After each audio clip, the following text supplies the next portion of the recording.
Welcome back everyone. In this video, I'll show you how to take photos in burst mode with the volume button on your iPhone. So if you want to use your volume up button to take photo burst, then let me show you how to do this. So first you want to go ahead and open up settings. Next, you want to scroll down until you see camera. Now from here, scroll down until you see use volume up for burst. Go ahead and enable this feature. Now you want to go ahead and open up your camera. And now using your volume up, you can go ahead and take burst mode pictures. So as you can see, there's a count of how many pictures has been taken. So this is great for fast photography. So say, for example, a sport event or a racing event, or if you want to capture something happening really quick, this will be the best option with your iPhone.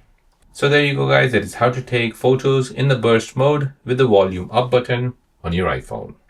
If you're new on the channel and you want to find out more about your iPhone, your Android phone, or any other social media apps, then don't forget to subscribe to this channel to become a part of the Simple Dad community. Hit the like button if you find this video useful.